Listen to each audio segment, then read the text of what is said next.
right, so let's just start with this season. You know, you guys in the 78 team, the 8 team, you seem to be making some pretty good gains in the Xfinity Series. So just kind of describe this season and how it's been going for your team so far. Well, the toughest part was we ran top 25 times last year and had a really good startup year.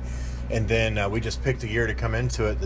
The sophomore year, we get, basically 10 or 12 more fully funded teams. And it was, a big worry during the offseason to be able to make enough adjustments to be able to hang with those guys. And, we made our stuff way better. And we started out the year in, 30th, 28th, somewhere in that area. And now we're getting to where, we finished 11th at Iowa with Tommy Joe and then finished 11th at Daytona with my car. And we've had some top 20s and basically just every week working and trying to be better. Yeah. I mean, it's just, you start out with the same baseline setups, but each week you try to get a little better, and then it runs into the next race and you're a little bit better there, and then it goes into the next race. So we just a lot of hard work, basically. Yeah, absolutely. You talked about those 2 11th place finishes. Those were good moments for your team. Yeah. Everybody who loves underdogs, they saw those runs and they were pretty happy, even for Tommy and then yourself. So you're disappointed to just miss the top 10, but what 2 great runs for your team? How much did that really boost morale? Oh, it definitely boosted morale a lot. I mean, the guys that work with us know that we're under budgeted and we do the best we can, and they understand that, most weeks we're going to finish 25th, but there's always that hope of, fuel strategy or, maybe just having a good car and getting a top 20. And, that race at Iowa, both cars, Tommy Joe and I, raced in a top 15 before fuel strategy. And it just turned out that that's the reason he got 11th, and I made a mistake on pit road and got us put to the back, and that's what put us back to a 17th place finish. But still top 20 legit, and it was huge morale booster for my guys. And just being in the top 10, it'd have been cool to say that you had a top 10, but as far as looking at the team, it doesn't really matter the one spot, because once you're 11th, you can be 10th, you could be 9th. Like, it's just how it all plays out. So we've been working and just trying to make sure that we build off of that and get better, in the future. Yeah, absolutely. You ran the full season last year, but you've missed 2 or 3 races this season. Is that just by chance, or are you maybe pulling back to focus on ownership more? No, I don't even care about being an owner. I just did it because it's what I needed to do to be able to run my team correctly. I think that the people that I have that help me, I'm best off owning the team and being able to make the decisions that the people that help me, want me to make, rather than having to go through somebody else. I've always wanted to drive, and I always will until, I don't have a heartbeat. So the beginning of the year, it was a budget deal where I didn't have sponsorship for Daytona, Atlanta, and a couple others, and some other people that I've worked with in the past, driver-wise, had sponsorship, and I'm not going to hold the team back. If we have a good driver that has sponsorship and, I don't, then I'm not going to hold the team back. So that's why I got out at Daytona and Atlanta, was to try and help the team overall. And it just turned out after that we didn't have, 2 drivers each week with sponsorship. We've had 1 driver with sponsorship, quite a bit, but, I just didn't get out. And I think, looking back at it here in the future, I'm not going to get out of the car for 1 or 2 races. Like, I'm going to stay full-time. Next year I'll be full-time in Xfinity with the 1 car, and then the second car I'll be for sponsored drivers and try to make the team better. So you see, how different is it being a driver owner? We saw that with Tony Stewart. We used to see it, Alan Kulwicki back in the day. Not too many people do it, but you're doing it, and it seems pretty unique. So how is it different? You've seen both sides. I don't know a lot about Alan's deal because I was really young, but I did watch it, and I do remember his races and stuff.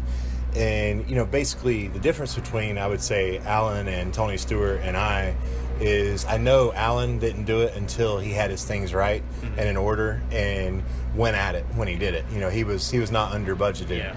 And, Tony obviously is not under budgeted. He did it right.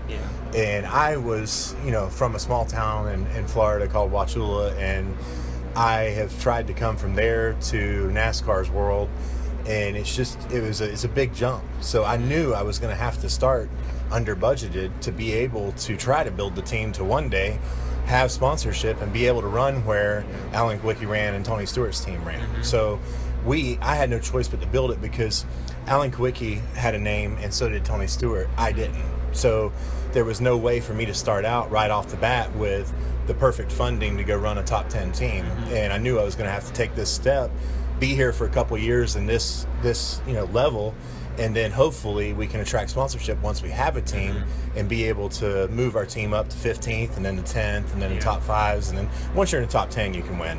But it's just that's the biggest difference I see. And obviously both those guys are excellent drivers. I have nowhere near the proof that I can drive that they had. Nowhere even close. So right now I just want to keep working on my driving skills and keep working on the team, and hopefully we can get some serious sponsors here in the future and be able to elevate it up. Yeah. Do you see it as maybe a proactive move? You're kind of looking into the future, and you notice that, you're not just going to sit on the sidelines and wait for something to happen. You're going to go into the ownership now, and do it when you're a small team in Xfinity. You said how different it is from those guys. So do you see it as looking into the future and how important that is, not just to look at now, but to look years into the future and what can be best for the team? Well, I've been in business for myself since I was 19, and I worked at my parents' business. They had a citrus business and over-the-road trucking company, since I was a kid. So I worked there from 12 years old to, 26 or 27, I believe that was my last year there. And I just learned a lot about business at a young age. And I know that, everybody that's successful in business, you look ahead 5 years, and then once you get to where you want to be, then you never enjoy it. You turn around and look 5 years ahead and figure out what's going to change and what you have to change to survive. And that's what I've learned, and what I try to do with my stuff is always stay way ahead. And I'm not doing everything perfect. I mean, I hang on. I barely make it sometimes, but we're still here, so we're doing something right. Yeah, and you talk about change. The Xfinity Series changes a lot, and from rule changes to championship changes, a lot of different drivers, cup drivers coming in. It's a pretty hot topic. So when it comes to your opinion on the series and just how the competition is and how tough it is for a team like yours, what's your thoughts on something like that? Well, I love the competition. I mean, I've won in everything I've ever done. I had probably 300 go-kart wins and over 100 super late model wins, and I think between the two of them I had 20 or 30 championships, something like that. I got track records everywhere. We were very, very good, but we raced at a top level. I wasn't an underdog there. And now, I love the competition in NASCAR. I love the chance to try and get better, and how hard it is here to even run 30th. At Charlotte, I ran a 1.5-mile race, 3 hours long, ended up finishing at 29th on the lead lap. Okay. Usually lead lap will get you 20th, 19th, something like that. 29th place, lead lap finish. First time ever for me in a 1.5 mile getting a lead lap finish. So, I love the competition. And as far as the cup guys go, I enjoy them being here. Anytime, Kyle, the first time I ran this track, probably 2 or 3 years ago, he passed me, and I looked at his arc getting in the corner, and then I was like 0.3 quicker. So it's nice to have the cup guys to learn off of. I believe there's some situations where maybe a Blake Cook type deal, or like Ryan Preece this weekend in the 20 or something like that. Ryan Preece may, we don't know what's going to happen, but if Kyle Busch and Brad Keselowski weren't here, he'd definitely have a better shot of winning. So in those situations, I can understand, maybe it holds Ryan back or Blake back or one of them, but in my mind, I think Ryan and Blake can drive just as good as them at tracks like these, right off the bat. So I'm not taking anything from Kyle or Brad. They got a ton of wins and a ton of success, but I know those two racers too, because I'm friends with both of them, and they're both wheelmen. Like they don't, whatever they got, and they'll get it. So I'm looking forward to this race this weekend, honestly, to watch it and see what happens there. But it, I don't want the cup drivers going, in my opinion. I like them here, and I'll do whatever it is. But in my opinion, I like having them to race against. What do you look for in a driver? We've seen a lot of very interesting names in this field, in this team. You see Tommy Joe Martin's back. He hasn't done an Xfinity race in 3 years. And Angela, she was back. That's been, I think, 4 or 5 years. So obviously you look for funding, but is there anything else? Obviously you want somebody who knows what they're doing out there, and they actually have a legit interest in this race. The biggest thing for me is somebody that wants it. I don't deal well with people that just show up and say, well, it's something to do. Like this, everybody that comes into my deal, they all really want to drive and they want to be good. Just like Jeff Green, I think he's 53 or 54, and he wants it like he's never raced before. Like he doesn't quit. Same thing, Tommy Joe. You look at his practice results from trucks and things like that, and he's always at the top of his equipment, and sometimes better than that. So that's why we worked with him. And Angela, I've been friends with her for 4 or 5 years now, and she said she wanted to drive a car again, and she had some sponsorship, and it was just a fun deal to try. And I mean, she did a great job. Like, she definitely exceeded our expectations, and it was a great weekend for her. Yeah. So, we're looking forward to seeing what she can do in the future too. So, biggest thing with me is they got to have drive. If they don't have drive, I have no interest. Yeah. So you said you're full-time next year. Are you planning 2 cars for next year? Yep. Maybe one of these drivers? Are you looking for a stable second car with one driver, or are you still looking at multiple guys? I would like to have one stable car for the second team, or one stable driver for the second team, but it's so hard to secure sponsorship right now, especially a year ahead, that I don't see, I don't think we'll have a second car that's full-time one driver, but there is some possibilities. There's some things we're talking about right now that could happen, but as of right now, I would say you'll see a mix of drivers in a second car, and then every now and then we might do a third car here and there, but it definitely won't be full-time. We'll be full-time 2 cars. Yeah. Let's talk about Jeff Green for 1 minute. You said how old he is. He's been around for so long. He's a series champion, won it 17 years ago. So I bet he has so much drive, but do you ever talk to him about his career, and him being with the team? Well, he was somebody I like to watch drive. Yeah. I didn't even know Jeff Green 15, 16 years ago. And I mean, he was winning in the Nesquik car, and I always watched him, and I was a fan of his. And it's just cool that it turns out he gets to drive with me one day, and us work together, and him try to help me be better. And he's just a good guy. Like, he works hard and he tries hard and he still wants it. And that's why he's still here. Look at the people his age. How many of them are here? Exactly. And that's why, because he wants it. So he still loves doing it. Yeah. What's it like racing against your teammate and also one of your own cars?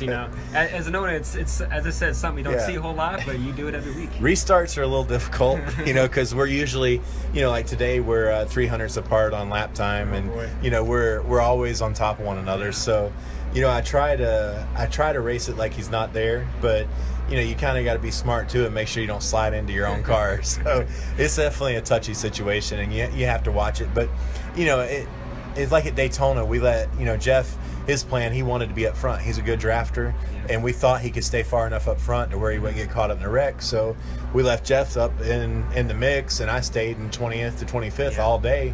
And then he ended up getting wrecked, and I ended up finishing 11th. Yeah. So you try to do split strategy with your 2 cars. That way you always have one that does well.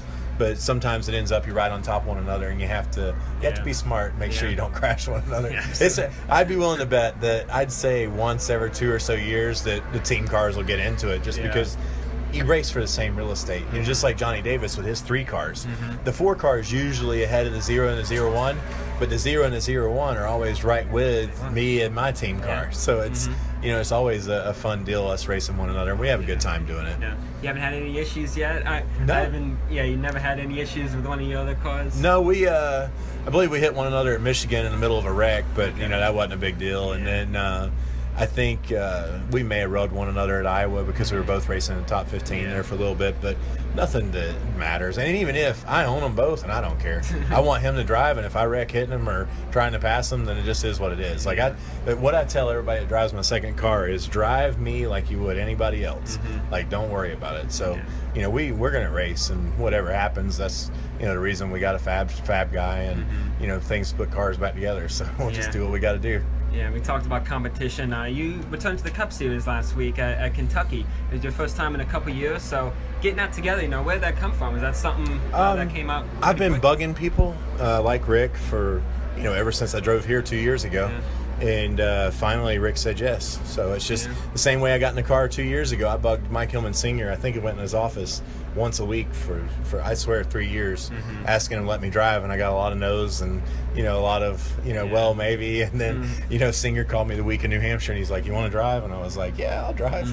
So the same thing happened with Rick last week, and then now I already know we're going to attempt Indy with the Cup car. We're going to try to make the show there, so we'll see how that goes. That'd be my first time there in a Cup car, so we got a lot of work to do, but I'll do the best I can and see what we can come up with. Yeah, that was going to be my question. Any other plans in that 51? Got Indianapolis? Any other ones on your radar? Right now, it's just Indy. Yeah. The smaller teams like Rick is the same thing as my side. You'd kind of take it week to week and see what happens as far as sponsorship wise and what drivers you're going to choose, and you just do the best you can. But we're definitely going to Indy and try to put the thing in the show, see what happens there. Yeah. So. What changed in the Cup Series? No Tony Stewart, no Jeff Gordon this time around. Just You know, what changed? Obviously, the cars are a little bit different. It's a different team. So, you know, how different was it for you personally? Honestly, I didn't think about not having Jeff or Tony there. Yeah. Even though when I raced here in 2015, I rolled off pit road with Jeff, and I was like, wow, that's cool. You know, because I've watched him since I was 5. But it, you know, it definitely didn't even think about that last week. You didn't tell him that, did you? No, I actually would. I don't care, man. It's just the way it is. Like I knew Jimmy Johnson before he got here. His first ASA race was my first ASA race, and I actually tested to take over the 92 car for the Herzogs when he left that. Wow. And I talked to him in Concord then, and I haven't seen him since. His whole Cup career, I haven't talked to him, but you know, he was always an awesome guy. He tried to help me back then, and you know, it's cool to see these people and to get out there and race against them. Now, once we crank the car up and we get on the track, I don't even think about it. But you know, it is kind of cool to try to reach somewhere your whole life, and we're there. You know, yes, I finished 32nd. That's not, you know, a good finish in a lot of people's eyes, but in my eyes, it was like, okay, that's a good start. Yeah. And, you know, realistically, with what we have and the sponsorship level we're at right now, a 30th place finish is about all we could do. Yeah. So we had a pretty good weekend, and I enjoyed it. Yeah. Is your goal to be a Cup driver? Obviously, you're looking at your own team here in Xfinity. Can that maybe pull you back from Cup, or what's your ultimate goal in NASCAR? My goal is to be driving something in NASCAR for the rest of my life. So I want to maybe one day own my own Cup car. I think within 3 to 5 years, you'll see us own a Cup car. I want to do that, and I want to keep my Xfinity stuff. I like racing with Wayne Otten. Wayne Otten's our series director. And I like the people on the Xfinity side, and I like the people on the Cup side, and I like the people on the truck side. So I just like the way NASCAR runs the 3 top series and an organization. And yeah, things change and you have to adapt, and you know, there's always things like that with any kind of business, but it's always organized. They always ask you, it's always up front, and we try to work together to make the sport better. And I like being a part of NASCAR. So I think the rest of my life, my goal is to be here, whether it's trucks, Xfinity, or Cup, and you know, have fun, and then, you know, have some super lates to go play with every now and then, because I love New Smyrna Speedway. You know, I love, like, Pensacola's fun, and I want to go play at some of those places too. So you expect this team to be up in Cup, you know, within the next 3 to 5 years. That's a big task, you know. It's really tough for teams to. It's only one series up, but that's the mega. Oh, so it's big. And the thing is the logistics of it. We do 33 weeks here in Xfinity with 20 weeks straight. The Cup deal is 36 weeks with, you know, one stretch that's like 27 weeks long. So, you know, it's definitely big. You know, we'll need a different shop. We'll need another trailer. We'll need a lot of stuff that we can't do right now. I just can't afford it. So, you know, we're going to try to work that way. And like I said, I want to own my own Cup car within the next 3 to 5 years and try to run. You know, we'll probably, if I'm doing it myself, I don't see us being full-time. I see us being, you know, a 10 race a year type team and just, you know, go have some fun and enjoy it. Because the Xfinity deal, we chase the points every week, and, you know, this is hard. Like, it's, you know, we grind and do everything we can to survive and keep going. And the Cup deal, if I do it, I want to have some fun doing it. And we know, I can tell you right now, even if you dumped $400,000 a race in my lap, like, you know, the top guys are spending right now, it's going to take, you know, a year or two before you can run top 10. Like, I mean, people, it's awesome to see how hard it is once you learn the sport, but they don't have the real perspective of it, watching it on TV and seeing what goes on there. It's, you know, to me, F1's like ridiculous. Like, it's up here somewhere. And I compare the top 10 of you know, Monster Cup to F1. Like, I think it's just as technical. I think it's just as hard. It takes just as much smarts to make it happen. Like, it's just a difficult deal. So, you know, with our team, we would, you know, shoot for 30th to start with, and then, you know, we'll work on 25th, because I don't know, I think I've seen practice sessions where Jimmy Johnson's 24th or 28th, and I'm like, that's when you know the series is hard. Like, it's, you know, and there's tires and mock runs and, you know, different games to play, but, you know, the realistic part of it is I've seen Dale Earnhardt Jr. start 21st. You know, like, it's just it's a hard thing to be a part of, and I just, you know, have a goal of working to get there. So nothing wrong with dreaming. Oh, no way. So from the start of this team to now, do you feel like you're on track for the Cup Series? Do you feel like absolutely. That? We this team 7 years ago was going to be a super late model team, and we started with 2 super late model teams in 2011. So I guess it's really 6 years ago. And once I did that for a year, I was like, okay, we're going to do our own NASCAR team. Probably in about 5 years, we'll do a truck team. Yeah. And in 2012, we ran like 7 truck races. 13, we ran 4 truck races. Like, it just, everything I've expected to happen has happened 2 or 3 years earlier. Yeah. So, this Xfinity deal, we got done with the truck deal in 2015 in November. And I talked to my wife, and, we were just looking at it, and we're like, all right, we want to jump to Xfinity. So I worked with Bobby Daughter, and he taught me a lot.